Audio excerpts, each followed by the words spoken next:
నిమిషాల సమాచారం మీకు అందజేయడానికి టైం లేదు కాబట్టి 2 నిమిషాలు అడుగుతా ఉన్నాం. మీకు అందరికీ తెలుసు ఎమ్మెల్సీ ఎలక్షన్స్ అనేవి దగ్గర పడతా ఉన్నాయి. పార్టీల పరంగా రాజకీయ పక్షాన నిలబడినటువంటి అభ్యర్థులందరూ కూడా మీకు తెలిసే ఉంటారు. కానీ నిరుద్యోగుల తరఫున ఇప్పుడు కొత్త ట్రెండ్ ఏం నడుస్తుంది అని అంటే నిరుద్యోగుల తరఫున అనేటువంటి పదాన్ని వాడుతూ ఉన్నారు అని అందరికీ తెలుసు.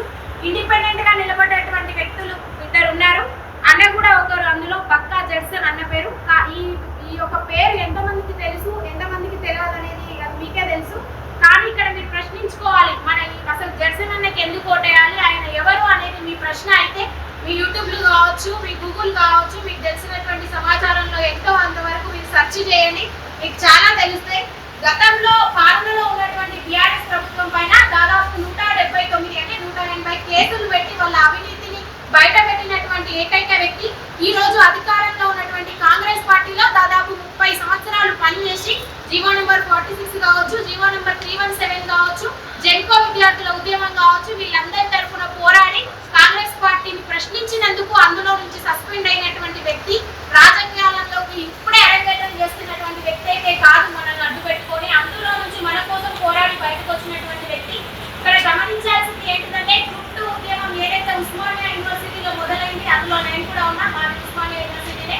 ఆ మొదలైనటువంటి యూనివర్సిటీ ఉద్యమంలో గ్రూప్ 2లో అరెస్ట్ అయిన నేను నిరుద్యోగులందరికీ బాసటగా ఈరోజు వరంగల్, నల్లగొండ, ఖమ్మం, పట్టభద్రుల ఎమ్మెల్సీ ఎలక్షన్స్ లో నేను నిలబడతా ఉన్నాను ఎవరైతే చెప్పి మీ దగ్గరకు వచ్చి ఈ రోజు ఓట్లు అడుగుతా ఉన్నారో వాళ్ళెవరు అరెస్ట్ అవ్వడానికి కారణం మన ఉద్యమాలు కాదు. వాళ్ళకు జరిగినటువంటి లోపాయకార ఒప్పందాలతో ఈ రోజు కాంగ్రెస్ పార్టీ నుంచి సస్పెండ్ అయిన పక్కా జడ్సన్ ఎక్కడ గెలుస్తాడో అన్న భయంతో నిరుద్యోగులు ఎవరినైతే నమ్ముతారో వాళ్ళ ఓటు ఒక ఎమ్మెల్సీగా ప్రశ్నించే కొంత ఇక్కడ కావాల్సిన ఆధారాలు ఏమున్నాయని చెప్పేసి ఈరోజు మేము ముందుకు వచ్చిన. కాబట్టి నాకు నా సీరియల్ నంబర్ 41. మీరు 41 ఎందుకు ఓటేయాలి, 41 వల్ల వేయడానికి యువకులు జరగబోయే ప్రయోజనం ఏమిటి, 41వ సీరియల్ నంబర్కు ఓటేయడం వల్ల మాకు ఒరిగేది ఏంటి అని చెప్పేసి ఒక నిమిషం మీరు ఆలోచించండి.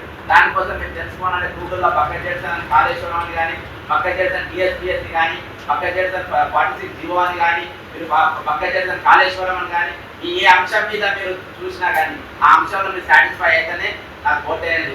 సీరియల్ నంబర్ 41 మొదటి ప్రాధాన్యత ఓటేయండి. ఒకవేళ లేదు కూడదు, మాకు నీకంటే అర్హత గల్లో ఇంకా వేరే ఉన్నారంటే వాళ్ళకి మొదటి ప్రాధాన్యత ఓటు వాళ్ళకి వేయండి, 2వ ప్రాధాన్యత ఓటు అయినా నాకు వేయాలని చెప్పి మీరు అన్ని విషయాలు చెప్పింది మీరు గూగుల్ సెర్చ్ చేసుకోవచ్చు.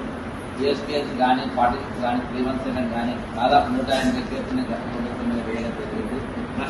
ప్రభుత్వాన్ని ప్రశ్నించినందుకు నన్ను పార్టీకి సస్పెండ్ చేసి ఒక ఎమ్మెల్సీగా ప్రశ్నించడానికి ముందు దానికి ఇచ్చిన అర్హత నేను లేదనుకుంటా. నాకు ఒక 41కి ఎందుకు ఓటు అసలు నా నంబర్ 1కి ఎందుకు ఓటు చేయాలని చెప్పేసి మీరు ఆలోచన చేయండి.